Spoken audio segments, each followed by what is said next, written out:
बाबा के सभी मीठे मीठे बच्चों को आत्मस्मृति। ओम शांति।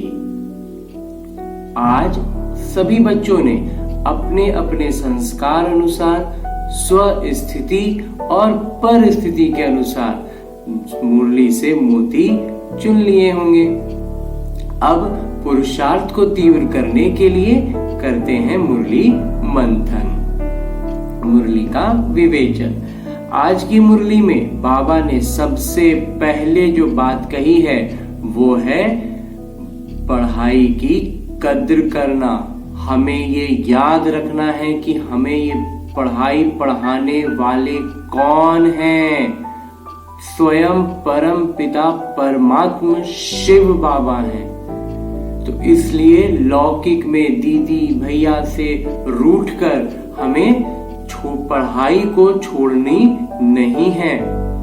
हम अगर रूठकर पढ़ाई को छोड़ देते हैं और बाबा के निंदक बन जाते हैं तो हमें देखकर और भी लोग ऐसा करते हैं, तो हमारा जो पद है वो बहुत ही नीचे चला जाता है।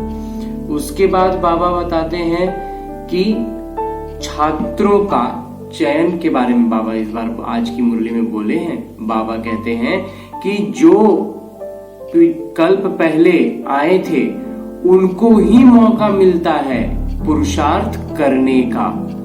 ये हम इसको लौकिक उदाहरण में ऐसे देख सकते हैं कि जो बच्चे पढ़ने में तेज होते हैं उन्हें ही मौका दिया जाता है। कोई अगर स्कूल में विद्यालयों में जो आयोजन अगर हो किसी तरह की प्रतिस्पर्धा का, पढ़ाई में प्रतिस्पर्धा का, कोई बाहरी स्कूल वाले आ रहे हो या राज्य स्तरीय कुछ हो, तो उसमें जो पढ़ने में जो तेज हैं उन्हें ही अवसर दिया जाता है कि आप आगे बढ़िए, आप उसको प्रतिस्पर्धा में भाग लीजिए। बिल्कुल वैसे ही कल्प कल्प जो ये संगम युग पर बाबा आते हैं तो बीते कल्प में जिन आत्माओं ने अधिक अच्छा पुरुषार्थ किया था, अच्छा पद पाया था, बाबा उनको मौका देते हैं। लेकिन अगर इस बार हम विकारों में पड़ गए तो वो पुरुषार्थ हमसे नहीं होगा, लेकिन कोई दूसरी आत्मा ऐसा कर सकती है। इसलिए हमें अपना मौका छोड़ना नहीं है। नाटक अनुसार जो कह देते हैं कि वो तो है तो होगा ही, ऐसा नहीं है। वो नाटक अनुसार पुरुषार्थ नहीं होता है। पुरुषार्थ आत्मा को स्वयं करना है। मौका मिला है, बाबा गोद में उठाए। इसके बाद ये करने में जो विघ्न आ रहे हैं, जो बाधा आ रही है, वो किसकी आती है? विकारों की। हम विकारों को पहचानते नहीं हैं।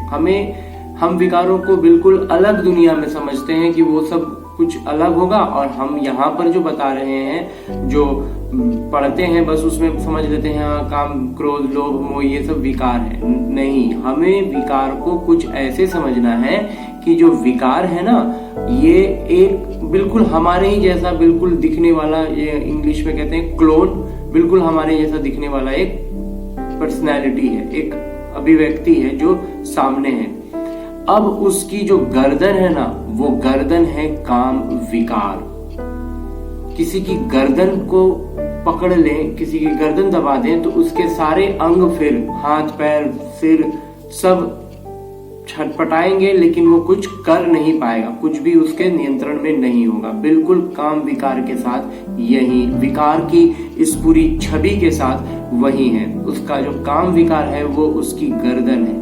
जब काम विकार को अगर हम लोग नियंत्रित कर लें, काम विकार की गर्दन को पकड़ लें, तो फिर बाकी सारे विकार बहुत धीमे पड़ जाते हैं, बहुत उनमें वो ज्वाला, वो आग नहीं रह जाती जो हमें जला रही है।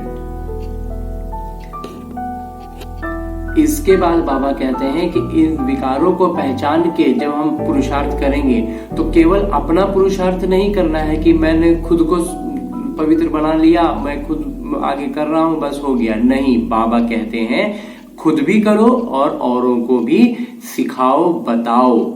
तो और ऐसा करने से खुद की अभ्यास भी बढ़ती है और खुद का विश्वास भी बढ़ता है। तो ऐसा करने से क्या होगा, हमें खुद एक को नहीं बनना है, पूरे भारत को स्वर्ग बनाना है। तो ऐसा इसके लिए यही उपाय है।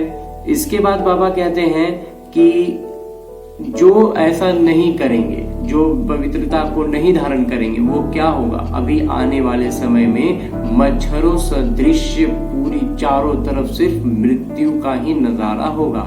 तो ये 1 मिनट हम लोग यहाँ पर देख सकते हैं कि मृत्यु किसकी होती है? शरीर की होती है। आत्मा तो अजर अमर अविनाशी है। इसका मतलब ये हुआ कि जो पवित्रता को अपनाएंगे, जो आत्माभिमानी बन जाएंगे, जो आत्मिक स्थिति में आ जाएंगे, फिर उनको मृत्यु का कोई डर ही नहीं रह जाएगा। और जो ऐसा नहीं करेंगे वो मृत्यु के काल के ग्रास बनेंगे। इसके बाद बाबा कहते हैं